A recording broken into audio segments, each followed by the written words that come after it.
Hello, everyone. Welcome to the We All Suffer podcast. I'm your host, Cam Straw, and in this episode, I'm sitting down with Jinnie Yun, the director at Sanctuary Mental Health Ministries, where she works to help churches and businesses engage with mental health and spiritual well-being to become a sanctuary for people with mental health. And so we discuss how her culture and other cultures that she's lived in have shaped her understanding of grief and her faith.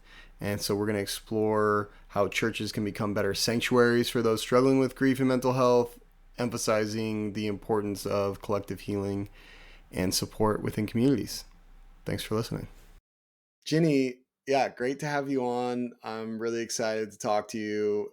We just met briefly, a couple weeks back or something like that, and then getting to connect with you a little bit before this. Really fascinated with your story.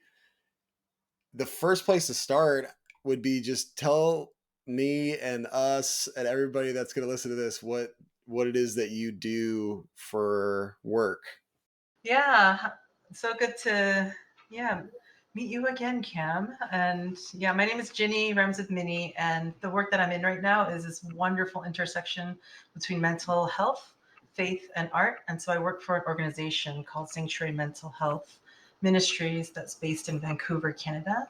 And so, fun fact, I'm the first and only full-time US employee. And so we have a great resource called the Sanctuary course that's supposed to be used in small groups to help destigmatize areas of mental health and to give vocabulary to individuals and a place where people can explore, like, hey, what does the Bible have to say about mental health? What does God think about mental health? What are some stigmas and ways that I could destigmatize mental health? And how do I, come alongside somebody who's going through mental health challenges or illnesses? And so that's our main bread and butter. And so that's like the shorter version of it, Cam. Yeah, I like it. And we'll talk more about Sanctuary maybe throughout, but that's initially how we were introduced, and that piqued my interest. And then but I'm also really now, very interested in hearing more about just who you are. And maybe you could start by telling us a bit about your cultural background, how and where you grew up. Yeah, for starters. Yeah, so I grew up in Southern California in the land of the Keech people, also known as Riverside, California. And then I ended up going over to New York for undergrad. And fun fact, or maybe not so fun, because I don't want to minimize what everybody went through during that time. My birthday is on September 12th, but I arrived in New York about 2 weeks prior to September 12th in 2001. And so I was there as a freshman when 9/11 happened, watched it happen from my dorm room window on a beautiful, beautiful morning. And at that point, I remember asking my roommate who grew up in New Jersey her whole entire life, being like, hey, do things like this happen all the time? And she's like, no, you idiot. I'm just like, oh, okay. Yeah, this is something so different. And so, I spent most of my adult life in New York City and then got a degree in communications and ended up. Well, we gotta actually talk about that before we just breeze by that's intense. How was that like?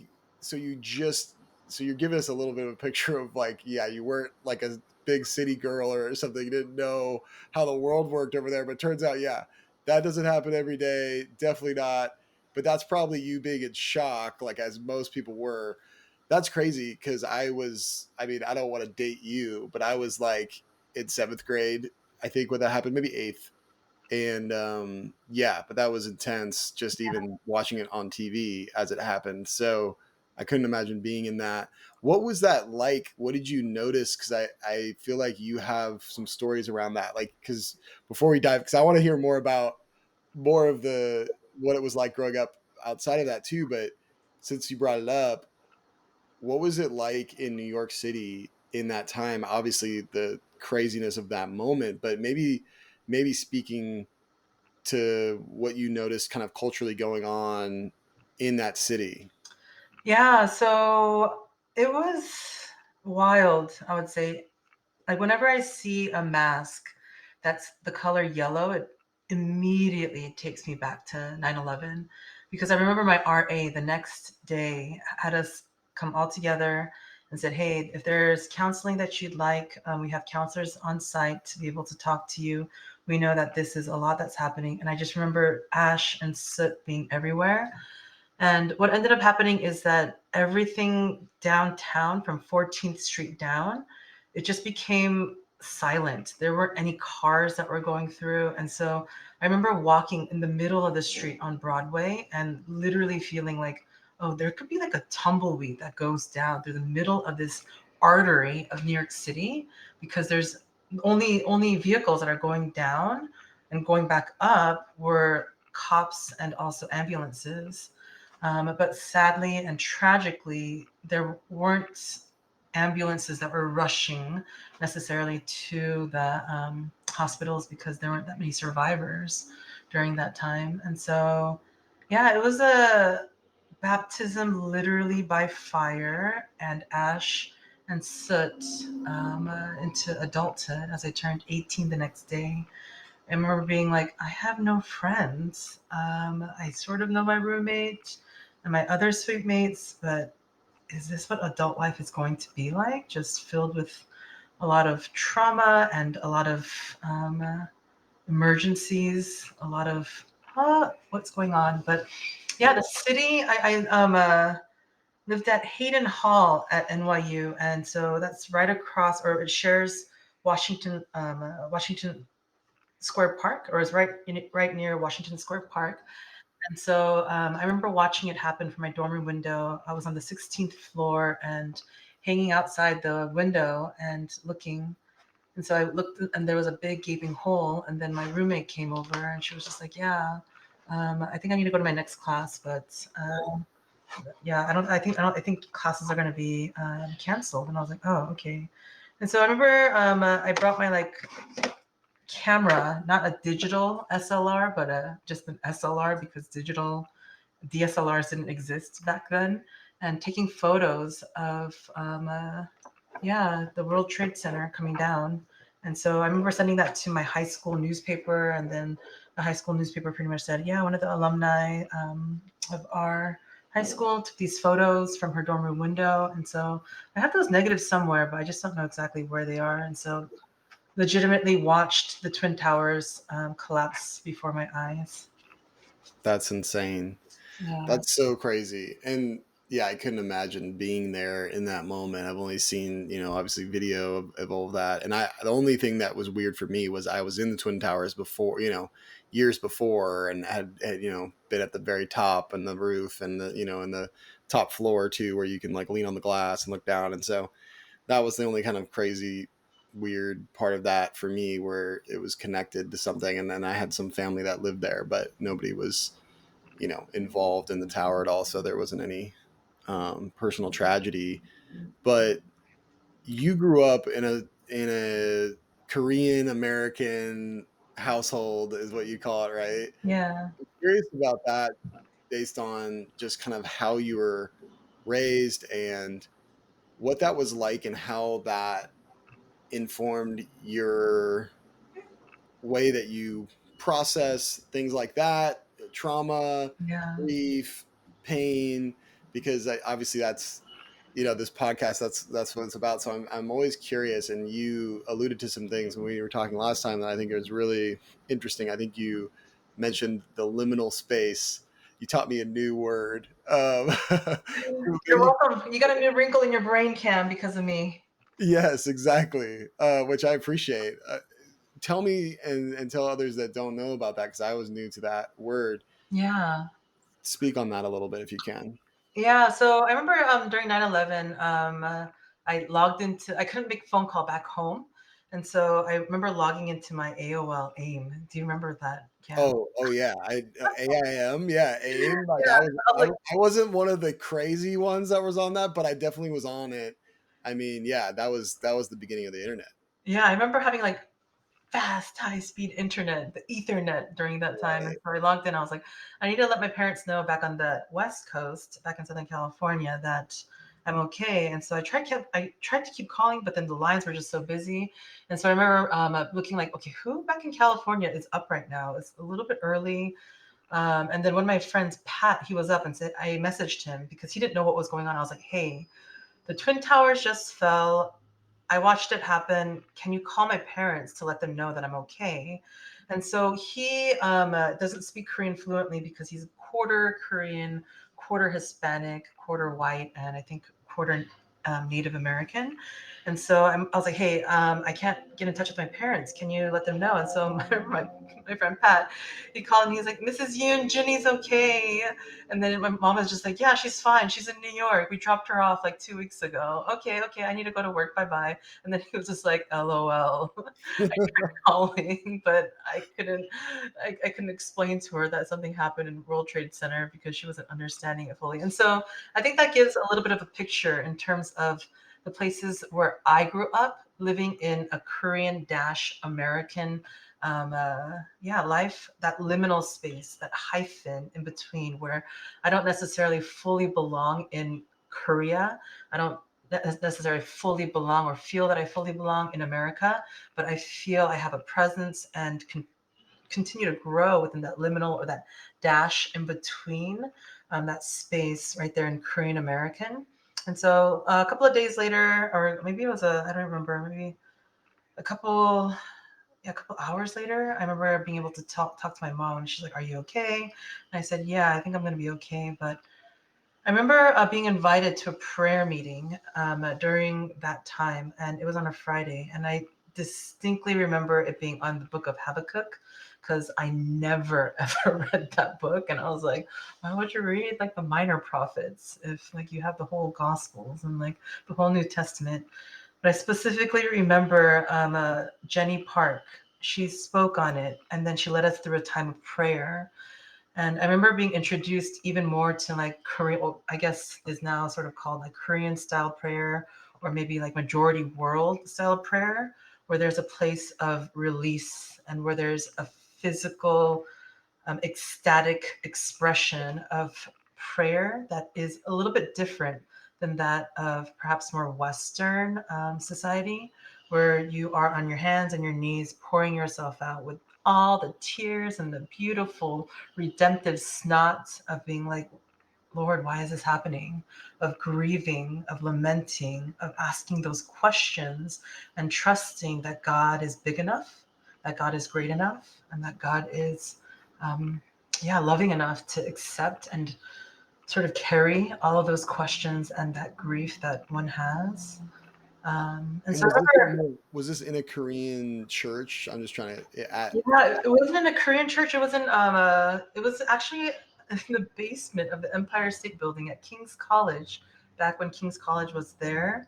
And it was with the Korean American Ministry that's now called Soon Movement, but before back then it was called KCCC USA in New York, which is a mouthful. And so they yeah changed it to Soon Movement. okay, very interesting. Sorry, but you were going on about it. Like you were gonna keep you could keep telling the story, but I needed to place it in my mind really quick.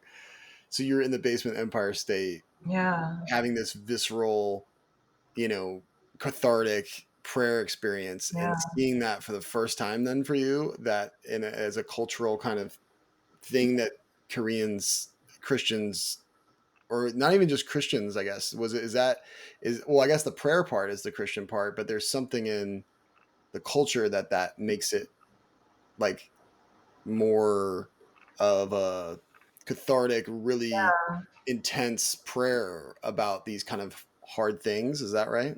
yeah. So I was introduced to prayer like that at retreats specifically, growing up in youth group at a Korean American church, a place of like pouring yourself, of literally lamenting to the point where you're not just talking to God, but like grieving and perhaps at times just yelling at God, to God, with God, and um, uh, hearing the prayers of the people right next to you, of your friends, of your classmates, of your other individuals, but yet not being distracted by that, but being in a place of collective pouring out of lament and in being in a place where it's not just individual, but it's like, yeah, we're going through this together and we're questioning these things. And so I sort of make it akin to like maybe like the weeping wall, in like maybe like, Jewish culture in Israel. I know that other cultures definitely have adopted this as well, but I ended up writing my master's thesis on the theology of liminality for POCs. And so it's divided into three sections. The first one of the historicity of Christianity in Korea, the second one of the theology of liminality, and the third one a little bit in terms of just my growing up experience. And so that was a time when I learned, or that was a time when I got to discover a little bit more about, hey, where does this type of prayer come from? And it comes from a recontextualization or also a place of culturalization, of Confucianism, where a lot of the times Confucius people who are following Confucius values would wake up at dawn, come together in a place of prayer, and it would be what we call an ecstatic form of prayer, of pouring out. But when the missionaries came, that was something that was enculturized, within the Korean culture, and then that was also brought here to America, and that's how I was taught to pray, to be in a place of not necessarily just praying the prayers of other people, but praying the prayers that were upon my heart, upon my mind, and pouring myself out into the Lord. Wow.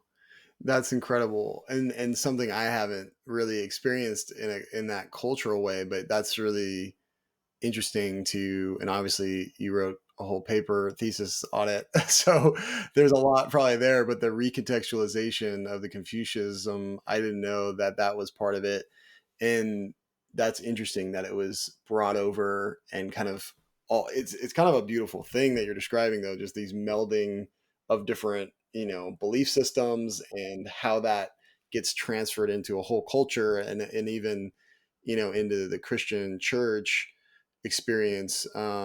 That's really really interesting. And is that something like now being who you are now? Is that something that you still practice like in a I know that you're not in a Korean maybe church, anymore, or a setting with maybe that much culture in that sense. So how does that play out for you now? Is that something you miss? Is that something that you are just grateful that you have that kind of still with you that you bring to maybe your community now? Or yeah, how are you I guess how does your prayer life look with all of that, and have you been able to see that kind of evolve over the years?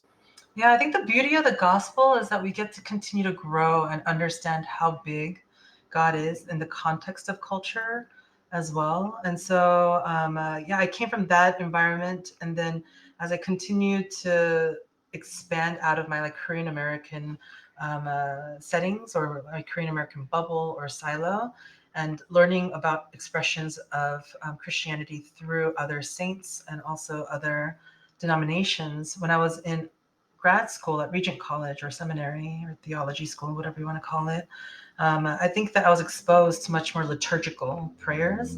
And I realized, oh, this is so beautiful. And I remember Sarah Williams, she's a historian and also a theologian. She was talking about, yeah, we're in a very, very interesting crossroads within Christianity, where right now, because we've swayed in a place so much away from tradition and so much away from even like the calendar, the Christian calendar, that there's sometimes this not expectation, but this burden that we put on ourselves to have to viscerally feel something every single time that we pray. And I remember feeling as though I needed to do that and being like, oh, I didn't have the best quiet time today. Oh, I didn't have a time where I necessarily met with God because there wasn't a visceral like reaction, or I didn't quote unquote receive something from God. And she said, yeah, but it's in those instances where perhaps there's a lot that we can learn from liturgy, the Book of Common Prayer, and praying the prayers that have been prayed for centuries before, where we don't have to muster up some kind of feeling, but it's a place of trust, of understanding that we're part of something even greater than ourselves, and that we get to pray prayers that have been prayed for centuries, and that that's not anything that's more holy or less holy, but it's a rhythm that we can begin to grow within. And so, yeah, I've learned about prayer through, like, the Book of Common Prayer was exposed to that. And then a lot of, like, the books that are coming out in terms of like Every Moment Holy, I read them and I like read them and I'm not praying myself through them because I'm just like, this is a poem. This is like a psalm. This is not necessarily a prayer. And then it takes me back to a place where I need to go back to that prayer again and being like, yes, Lord, may this be a prayer and not just something that I just do one off, but something that I begin to grow in all the more. And so my understanding of prayer has grown so much more. And one of the things I was taught within my previous campus ministry is that, yeah, it's not wrong, it's different. And so the way that people pray, it's not wrong to do it quote unquote Korean or Korean American style. It's not wrong to do it more of an Anglican or Episcopalian or much more quiet reading off of a page style. It's just different in the ways that we get to connect with the Lord. I love that. Well, when it's like a relationship, it's making me think about when you're describing it. I'm like, that's how a relationship is. It's not like there's going to be this one rote way that someone's going to connect, with someone else, right? You're going to have different experiences at different times. And I really like what you said about it not needing to be this visceral experience every time. And I think that's really my experience with walking with God. It's not always, there's peaks and valleys, and sometimes Mhm. it's just, kind of everyday stuff, walking it out. And it's not these like super high highs all the time. And I think you named something really important though, that in America, I feel like it's more of a Western thing, because I don't know if that's just, because of the hyper stimulus that is the 21st century in our lives. We talked about Ethernet. We've come a long way since DSL, Ethernet, dial up days, right? It's just like we're in a different place now. It's like instant, everything's instant. And I feel like, at least, and I don't want to sound like a total boomer now or something, even though I'm a millennial, like I think, nowadays it really is so crazy that like we at least grew up with some like, we had to wait for things. We had to at least wait for our show to come on or whatever on the TV. It wasn't like everything wasn't instant. We maybe had some instant oatmeal back then, but there wasn't the instant, like, Amazon and all these things that we have now. And I think we don't realize how that affects us culturally, and just being in a first world country that's, super privileged in general. And I think Mhm. we think we can get what we want when we want it. And I think that's a very privileged problem. And so maybe that's a good transition into just asking you. I feel like you have so much cultural experience, because you also, I guess, sometime after New York, moved to the Middle East, right? And you experienced that whole culture, which Yeah, sure was very different from, your upbringing. And then, being in America, I don't know, because I never lived it, but I'd love to hear you. Yeah, tell me a little bit about that. How did that differ, and how did that affect your relationship with God, and what you've yeah. learned over there? Yeah, so like I said, well, having watched the Twin Towers fall before my own eyes, and watching the news and just being so glued to the news, there was the whole rhetoric of the axis of evil. And I was like, okay, is that really the case? And so I led a whole bunch of mission trips, was part of a whole bunch of mission trips when I was an undergrad, and then led a whole bunch of summer mission trips thereafter to various countries. And then I went to one country in the Middle East, and I was like, oh my gosh, it's so beautiful over here. And I felt God's call to go and serve, like maybe midterm, to possibly exploring opportunities to do so long term. I remember doing so again and again and again, or asking like to go again and again and again. And so I had to wait 4 years to actually be sent. And I ended up going for about 2.5 years. And when I went, I was like, this is it. This is it. This is where, yeah, so much faith was birthed, and so much faith was wrestled with, especially just on that land specifically. And so I loved being over there, but there were just so many difficulties that I encountered in terms of, yeah, racism, being like, "Hey, where are you from?" And I say America, and then they would, slant their eyes and be like, "You're not from America," and I'm just like, "Yeah, that's." I don't know how to say this in the native language, but that's not cool. They And so, slanted their eyes like yeah, they pulled their eyes back and said, and then I got that all wow. the time, and I was just like, oh, okay, yeah, I grew up getting those kind of things all the time, and so it brought flashbacks of like not so pleasant memories, but being like, Whoa. oh, I've grown from that, and I can't necessarily explain things right now because I don't know the language yet, but being like, you're not American, where are you really from? And I'm just like, oh, I'm from America, but my parents are Korean, and they're like, oh, oh, and then it's interesting because the people of that specific country in the Middle East, they loved Koreans, or they love Koreans and Korean culture, and even though it is a Middle Eastern culture, there is a basis of honor and shame. And so, growing up in that liminal space again between Korean and American, right? I understand guilt versus not guilty culture. I understand also honor shame culture, and I'm able to navigate between both of them a little bit perhaps more easily than other people can, and just understanding, oh yeah, I don't want to bring shame upon this culture, I don't want to bring shame upon their family, I don't want to expose them into places of faith. And so there's a communal aspect that just came very naturally, and understanding, and yeah, just got to be on a team that was so diverse, people from closed countries in Asia to North America to Singapore to Korea to the locals to Germany. And so I was like, this is a little bit of a taste of heaven. But yeah, while I was there, there were a good number of handful of suicide bombings and attacks that had happened. And so I remember when I came back, being in Orange County with my mom during yeah, during Independence Day and hearing fireworks go off. And I remember doing like a check, like, hey, do I still have my hair? Do I still have my ears? Do I still have my lips? And so I literally go down my body being like, do I still have my fingers, my knees, my toes? I'm just like, oh, okay, I'm good. And then I remember joking around with my friend, and my friend Helen, she was just like, Jinnie, that's not normal. You know that, right? And I'm just like, no, it's fine. I'm okay. I survived, whatever. And she's like, I think you should talk to somebody. I was like, no, it's okay. It's just sort of funny. And so I really minimized the effects of what I went through.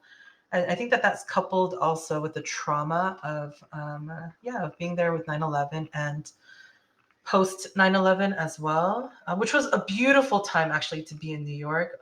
It was a time where people were asking really tough questions, and people, New Yorkers are real to begin with, but I feel like I was there in a season where it was like the realest of the real, where people who are eye bankers were like, I'm not going to be an eye bankers anymore because I don't want to do this. This isn't fulfilling for me. This is something that is only a means to an end right now, which isn't a bad thing necessarily, but I want to bring, and I know that I have gifts in other areas and I want to explore that. And so it was a beautiful time to be in New York, helped with a whole bunch of church plants over there, and most of them thrived. But with that sort of cumulative trauma from 9/11 and also the attacks that happened in that Middle Eastern country, it became a place of like, yeah, I think I have PTSD. And so it wasn't until recently that I started yeah, talking to a therapist and unpacking a lot of that. And so I have the time, space, the bandwidth, and insurance to be able to do so, which has been so helpful, life giving, and really difficult, really, really difficult, but much more humanizing, I would say. Wow. Thank you for sharing that. Yeah, and I'm really happy you're getting, the help that you feel like is good and helpful for you. And I'm a big fan of therapy, and but yeah, I didn't have any kind of PTSD experiences, and that's like super intense what you went through. Like I couldn't imagine. I had the only thing in my life that I when you said the story of checking yourself, it made me think of I lived in the ghetto of East Palo Alto for like 1 month. But I was staying with some friends, but there was drive-by shootings right outside the window that I was in. I was in the second story, Mm, but it was so crazy because I realized how PTSD could happen to somebody, because in the first night I like was just like, "Oh, what was that?" And I started like, "Am I good?" Like kind of feeling, around. And then by the second weekend that it happened, because it happened every weekend I was there, the second weekend I rolled on the ground, and by the third weekend, I woke up mid roll. Like I was Mm, already, my body was already reacting to get on the ground from this automatic weapon outside the window. And I was just there for a month. And so, but I had friends that grew up out there, mm. and I realized, oh, this is what, like, and they had actually had their house shot up and things. But it's like crazy when it kind of, so that was my little glimpse into like, oh, this is a lot of people that grew up in these areas, I'm sure, have PTSD. Like, how could you not? Yeah, but isn't it wild that you, in those 3 or 4 weeks, that Yeah. you learned so quickly, your body learned so quickly to like adjust and to, be in a place of Fight or safety. flight, or yeah. It's amazing, and it's wild to see how quickly our body can actually adapt to be in a place of survival and self-preservation, and to continue to, yeah, move forward in that place of protection. Right. Right. Yeah, it's really, it is incredible because yeah, we are protecting ourselves, and I think that is, for better or for worse, but sadly, we're not in a, you're not in the Middle East with bombs going off anymore, but now your brain's like still firing in some of those ways. Oh How, yeah. how has that, I mean, you're obviously very educated. You know a lot about mental health. How has that evolved for you in your, obviously you're naming it, you're doing things to help your brain and your body. How did that, I guess, what shifted for you? I know you said you had the time and the insurance, which is very real, because believe me, it's like one of the saddest things. Don't even get me started on the system and how hard it is, which is why I think Sanctuary is incredible, because you Mm. guys are offering free services to groups, and so we should talk about that at some point. But yeah, how did your experience of like processing that, then like what shifted for you from being in it, and even maybe shortly after, or maybe moving back, like, was it something you learned spiritually? Was it, I know obviously your friend brought something up and that sometimes that helps, but was there anything else that kind of made you kind of go, I want to like look deeper into this, because that's not an easy thing to want to self-reflect in something super deep and painful, to want to go into that depth on your own, and or with someone else. It's very challenging, I'd imagine. Yeah, I think I've been all over. I would say all over the map. I remember, like, I think growing up, I just sort of instinctively believed, like, yeah, I could pray it away. Like all the difficulties, I could pray it away, because why? First Peter 5:7 says that I could cast all my anxiety on Him because He cares for me. Which that verse has a very special place in my heart, and so I don't say that facetiously by any means. But I think that there was a point where it was just like, yeah, it's just God, me, and the Bible, and I just need to go ahead and just be in the place where I'll be okay because God's got me. My eternity is secure, and so anything on this side of eternity is broken, yes, but I just need to wait for that other side of eternity to come. But yeah, experiencing those traumatic events, I've come to realize, yeah, we it is broken. It is hard. And I think that's the place where I've been in, where it's like I do have to grieve over the places where I hear something and I'm just like instinctually I can, in like a minuscule level, I have to like discern that is a firework versus a bomb. And I can do so within like a millisecond. And I'm like, I have to grieve that and allow myself to be like, yeah, this is not the way it was supposed to be. When I hear something, whether it be like a subwoofer going down the street, and I hear that, and that brings about a visceral reaction in terms of trauma for me, I need to grieve that as well. Be like, this sucks. This is hard. This is not the way that it's supposed to be. This is a place where it's broken. And this is what I need to continually carry for the rest of my life on this side of eternity.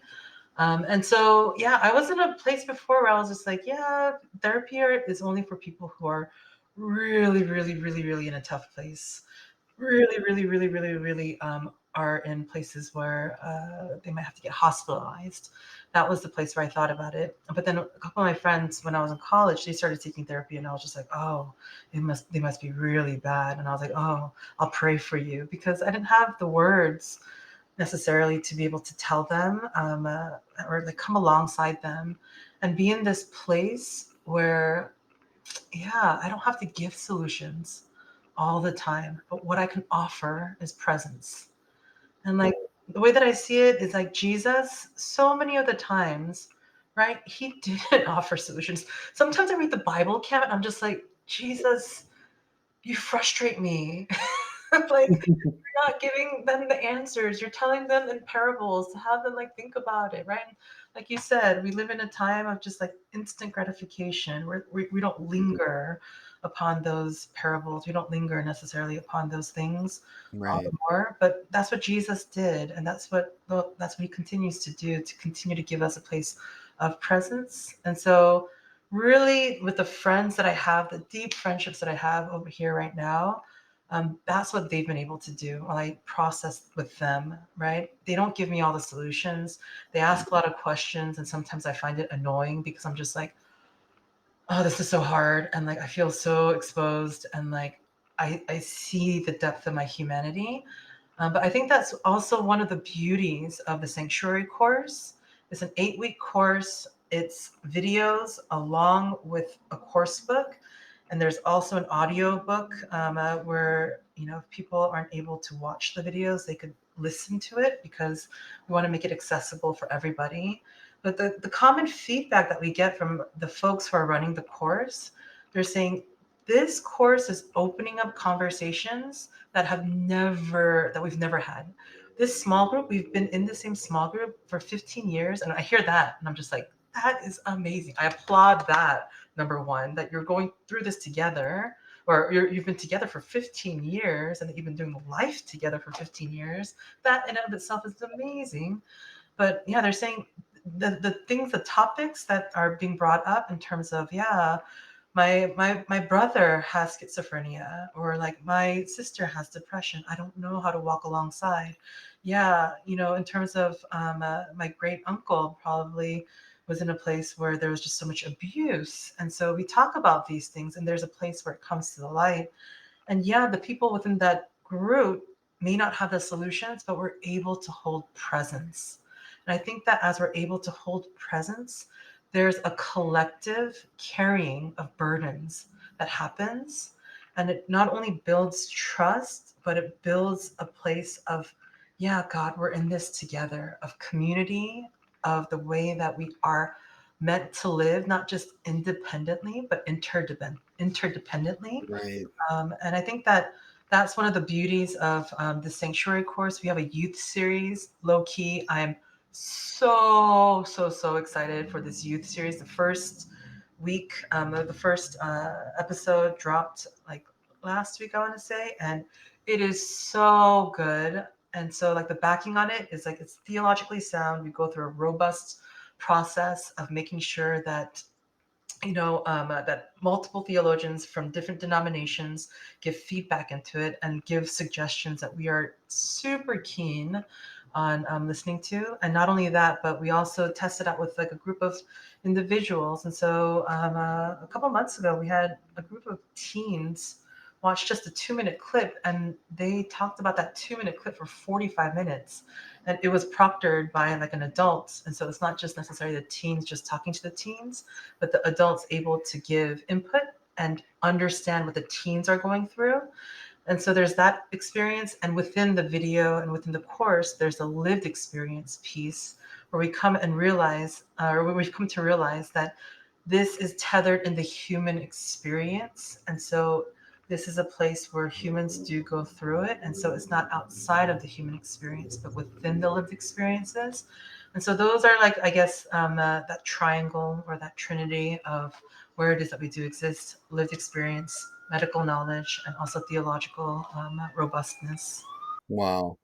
Yeah, I love what you're saying. I mean, I feel like church really should be a sanctuary for people, and so that's why I love the name. Like I said, I think it should be a sanctuary for people in pain, suffering, of any kind, but mental health for sure. And I think at least in my experience and in the West, I'm sure this is very true. The church seems to be very detached, and and I think we've set up these structures and these boxes, where people are allowed to grieve, air quotes, Mhm. like therapy or in their room alone or something.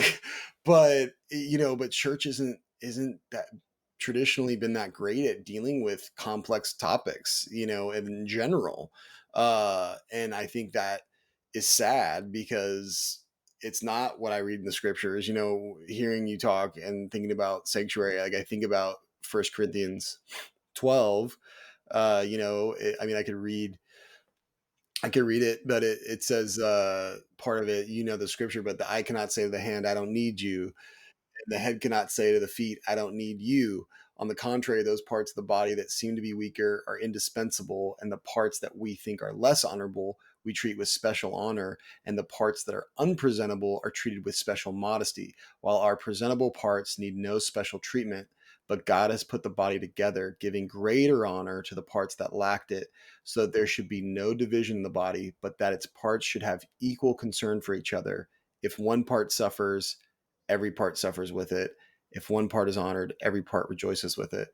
And I just think that's exactly what you're saying. It's very biblical, obviously, and this isn't the only scripture, right? We could go all through the story, right, from the Old Testament, even, and there's a book of Lamentations for a reason. And I really think what you're saying is so important, though, because, and that's why, part of why I named this podcast "We All Suffer," because I think if one part suffers, every part should suffer. We all should suffer with that person and go through that because we are all the same body and in this together. But what do you think? Like, I know obviously you're part of the solution. You're doing something about it. So I don't. Oh, we bit part of the solution. Well, I'm not saying that we're the end all be all by any means. I am wholly in the camp of like both and. yeah, Yeah, and not just either or. And so, like, I'm not saying here that like mental health or in terms of like going to therapy, that's going to be the cure. That sanctuary course is going to be the cure. No, I don't think it's just that. I think that it's a holistic approach. It's being in community, being known, being vulnerable. It's being in a place of having that trusted network, and also doing the work by oneself as well. Because sometimes I think that we could be like, yeah, just dump everything on somebody and be like, okay, now you have to fix me on it. But it's not just that. We have to do it to both and individual work. totally. Also, yeah, corporate work. No, I love the both and completely true. Nothing's black and white. At least not that many things. And, Yeah. things are pretty complicated. And so, from what you've learned, in the kind of East versus West context, like, what do you think the Western Church can pick up? Is it partly just the fact that they do a better job grieving as community, or is that not even true? What are some of those? Yeah, I think that growing up in a Korean American church, one of the things that yeah, I came to realize and loved so much is that like we had meals after church service. And I remember my mom, when I moved to New York, she's like, "Oh, so what church are you?" And she's like, "Is it a Korean church?" And I said, "Yeah, it's a Korean American. It's like second generation, third generation." And she was just like, "Huh? Do they feed you?" And I'm like, "We have like donuts." And she's like, "That's not a meal." And for her, because culturally speaking or historically speaking, the church literally fed the people because so many of the people in Korea after the war and the wars didn't have food. And so that was the one meal that they knew that they would be able to have in that one day. And so for her, I don't know if she would be able to necessarily explicitly say it and tie it to that, but in my mind, I'm like, that makes so much sense that the church literally fed people, spiritually fed people. And so that's one of the things I realized that's different with like more Western churches, that there isn't that meal at the end of church. Sometimes like we do it here and there, like we have the picnics and whatnot, but I do miss that. But some of the other things that I learned from the Western church is that, yeah, there's a place of exposure and a place of grace that I think is was really beautiful. And so, to go into specifics, the church that I was part of back in Southern California, a very, very big church, when I was an adult during like before COVID, um, it became known that one of the pastors was having an affair with one of the congregants. And so the leadership made it a point that at all four services, they would address this head on. They would say, hey, this pastor had this instance, and it went on for this long. We are committed, absolutely committed for restoration. If that is a place that they want to continue, if that's the way that the family wants to continue, we are making ourselves available. There are resources that we're coming alongside them to be able to support them within this time. And so they realized that, sin doesn't occur necessarily in a vacuum, but restoration doesn't occur in a vacuum either. And so I was a little bit taken aback, if not floored, by like, oh my gosh, they're doing this at every single service. Wow, like legitimately just exposing everything to the light so that there isn't gossip, that people are just, hiding behind corners or whatnot talking about, but they're head on addressing it. And at first I was a little bit shocked by that, but secondly, I was like, oh no, this is, I think, the way that it could be properly done, so that it's a place where, there isn't potential for greater harm to come, because I know that there have been instances in the churches that I've been part of where there have been um, uh, moral failings or questionable behavior from like the church leadership, and it just became a place of just gossip, and it wasn't a place that was necessarily addressed, and it became utterly devastating within the church, where there was a breakup and another breakup and another breakup within a breakup. And so, how is the church supposed to reflect the redemption of Christ in that, if there's a continual schisming that happens? And so that's one of the instances where I realized, oh, there's so much that we can learn from each other, from the Eastern churches, the Western churches, or majority culture churches, and non-majority culture churches.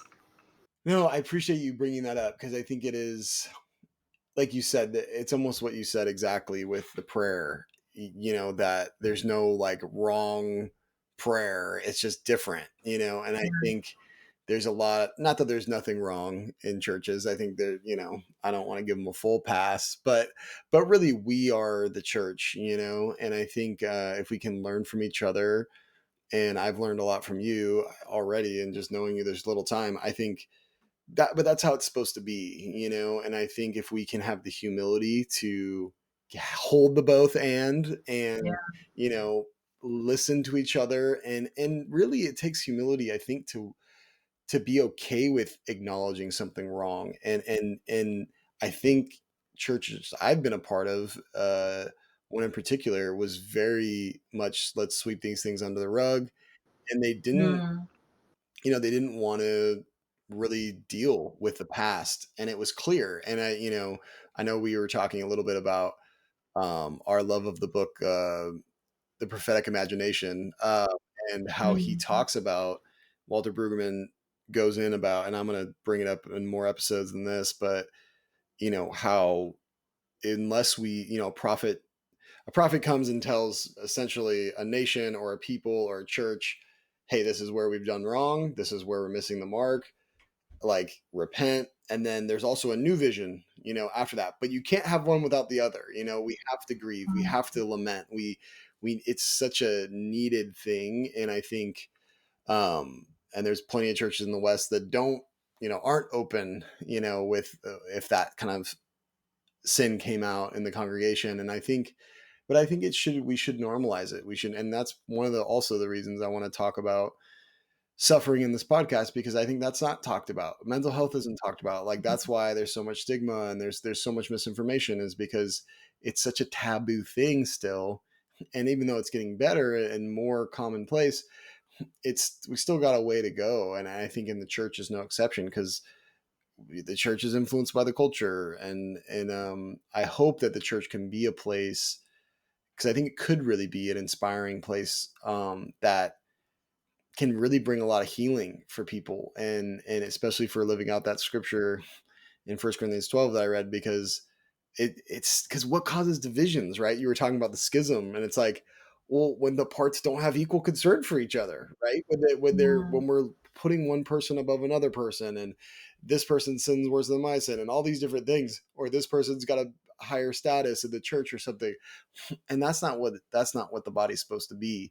We're all one, and if we can feel for each other that way, and not be afraid of getting into the weeds on some things. I think it's, things are messy when you're dealing with emotions and you're dealing with complex trauma, and racial divides, and all kinds of cultural issues. And obviously it's, October, what is it, 9th today, and we got an election coming up, and there's so much wrapped into all that culturally.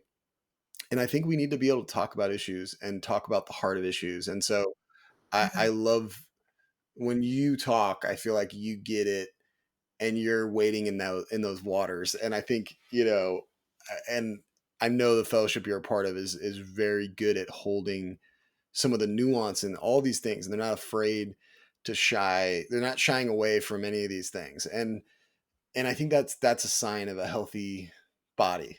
Yeah. So another thing that Sanctuary produced with Dr. Hilary McBride is a podcast called Holy Hurt.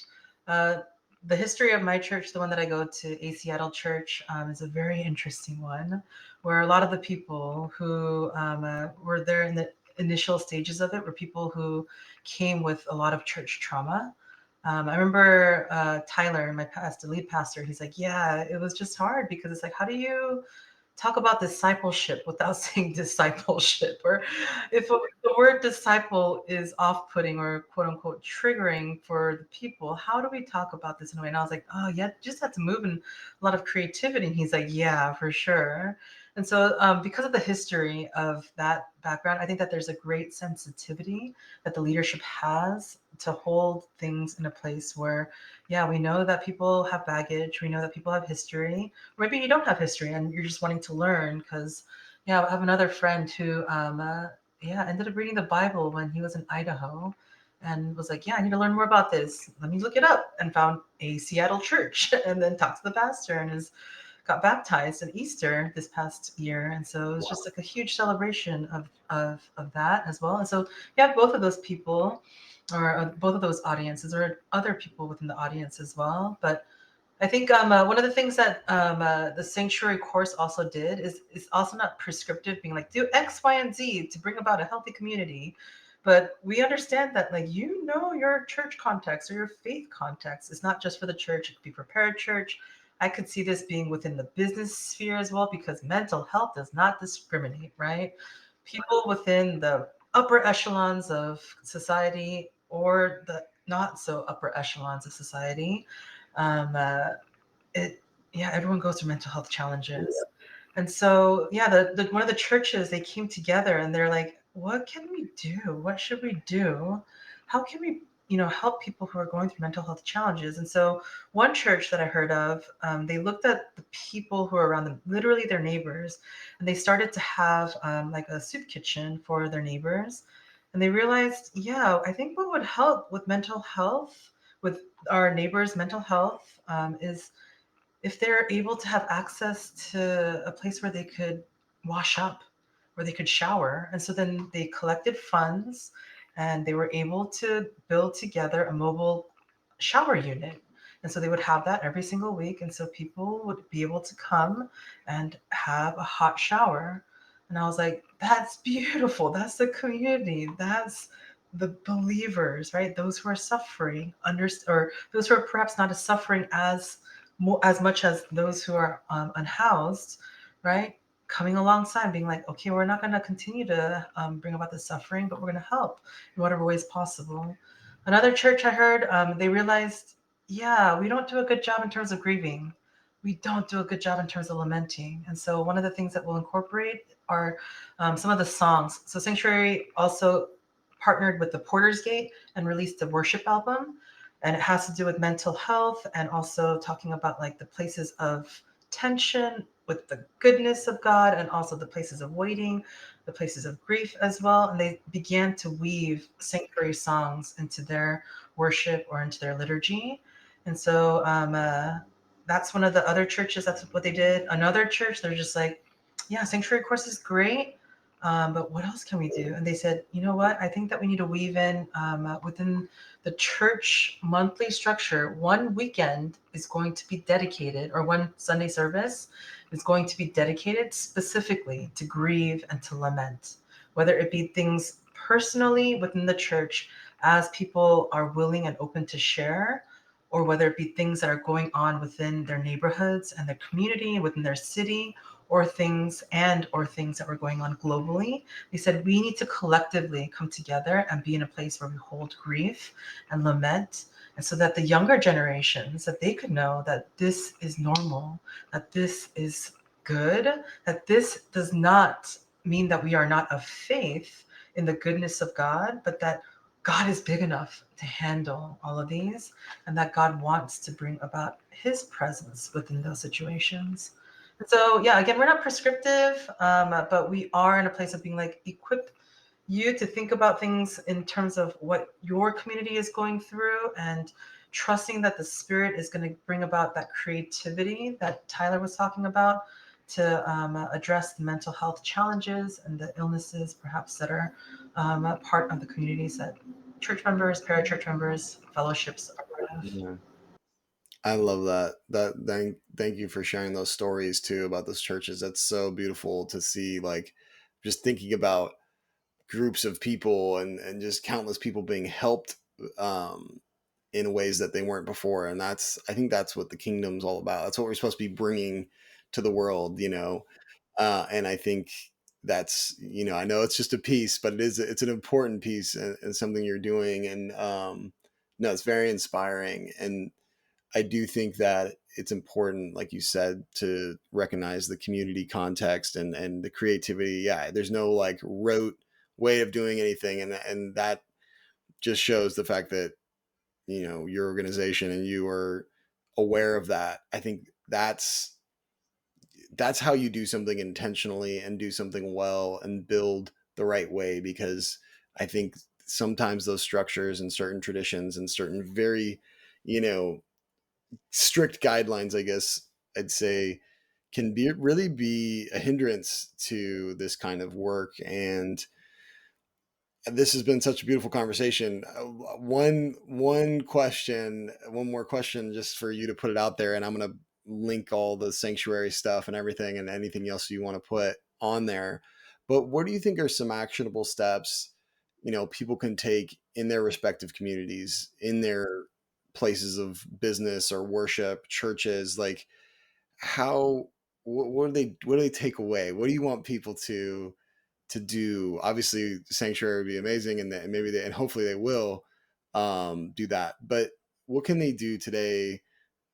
What would you say, Jinnie, for anybody listening? Gosh, I love this question. My mind is going to so many different areas. Okay, one thing that I recommend. So, coming from a Korean American background, I get asked the question a lot, right? Where are you from? And that question to me feels a little bit loaded, especially going through what I did in the Middle Eastern country that I lived in for a couple of years, right? And getting the varied responses that I have. I wonder if one of the more gracious and the more generous ways that we could approach one another who are perhaps different than us is ask them instead, hey, tell me about your ethnic background, because that could be something that we all come from an ethnicity, right? Right. We come from an ethne, and so with that, I think that that could be a way that we ask instead of asking, "Hey, where are you from?" I think that as a person talks about their ethnicity, like the city that they grew up in or the country that they grew up in will perhaps naturally just come out in the conversation. Number one, perhaps replace where are you from with, hey, tell me about your ethnic background if you feel comfortable. Number two, I really would like to encourage people to go ahead and look up Sanctuary Mental Health, because we exist. Sanctuarymentalhealth.org. There it is, Cam. You're doing such a better job of it than me. But, sanctuarymentalhealth.org, and check out our resources because there are blogs over there, and also again that youth resource, which is absolutely stellar. And I don't know if it's just because it has more animation, and I just am such a sucker for beautiful graphics. But I love it, and I think it's so great. It's available for in different languages. There's a version that's available for Catholics as well, as we got funding for that, and so definitely check that out. Um, uh, Another thing that I would encourage people to do is to perhaps join a prayer service that's different than yours. One of my friends, he started going to like a Quaker service, and I was like, I want to check that out. To be in utter silence, right? I mean, not aligned fully theologically, but because I just don't know as much in terms of Quaker theology or whatnot. But there's, Right. But I love that, experiencing how other people experience God. Like even what you were saying about the liturgical calendar, like yeah, there's something beautiful that can be gathered and learned from so many different parts of the body, if you will, because I do believe different churches could be different parts of the body. I mean, if you take that scripture to mean that potentially, like obviously we're all in different churches. And so, but the church, the larger church, I think there's something beautiful that we can really learn. And I think that's the humility and that's the curiosity that I think you clearly have. And I think you're better, more well-rounded, like more compassionate Christian as a result. I mean, how could you not be? Like you're learning from so many more people, and I think the more churches and the more people I've been able to meet across the faith, it's a beautiful thing. And so I really love that. Sorry, I just had to call. no, I didn't want to cut you off, but I just think it's so important, and I think we're so siloed, and I don't think we're supposed to be. I don't read that in the scriptures. I don't read, okay, don't talk to the other church across the street because they believe differently than you. I just don't see that in the Bible. yeah, I think that But is an encouragement to expand our prayer lives by if you come from a more liturgical background, perhaps go to a church that isn't high liturgy or high church, quote unquote, but one that is more ecstatic in their worship, perhaps. That could be something that you just come to realize, yeah, God is in this as well. That God doesn't just look like what I have in mind. And I think that sometimes there's a fear of being in a place where, yeah, I just want to make God what I want to make God, but I think that if you're in a place of walking in the spirit, that there's boundaries that are in place where God will bring you to greater pastures of expressions of who He is in different cultures. I think one of the things that I learned from my friends in Southeast Asia is that suffering is a normal part of life, and that to consider it a joy to suffer, not in a way where it's like undue because you're making foolish decisions, right? Like you're just walking across the street when the crosswalk says, yo, don't walk. But that suffering is to be expected, that when there's undue suffering, that you could count yourself worthy and hold God to it, being like, God, you're saying that I'm being counted worthy in this. Greater will my rewards be. The greater like empathy and the walking with you, Jesus, in your suffering that I get to do. It's a place of honor, it's a place of privilege, and that we are not called to necessarily just be in a place of comfort. And I think that's just even an exhortation that I'm putting to myself right now, that my desire is for comfort, right? My desire is to just be cozy and just to be good and to have life, just a cruise. But nobody listening can relate to that, Jenny. Nobody can relate. nobody can relate to that. Yeah, but that to a certain extent, that suffering is there, but also that you're not alone within it. That there are people who would love to talk with you, whether they come from a place where they're professionally trained in terms of mental health, in terms of physical health, in terms of spiritual health as well, but that you are not alone. And that I want to talk specifically for those who are BIPOC or POC, that we exist in this liminal space, but we do so, and that we can continue to grow in these liminal places because God, in the Trinity, is a Trinitarian and liminal God, and that is a place where, yeah, I'd love to talk to you more about it in the future. Again, wrote my thesis on it, and yeah, it's a beautiful place that we get to walk with triune God within. Jinnie, you are incredible. I already know that's gonna be the soundbite that I use when I promote this podcast. That last like minute and a half of you just going off so good. So that they need to listen all the way to the end. Yes, yes, To no, get that one yes. soundbite. That's what you're saying, Cam. I see what you did there, sir.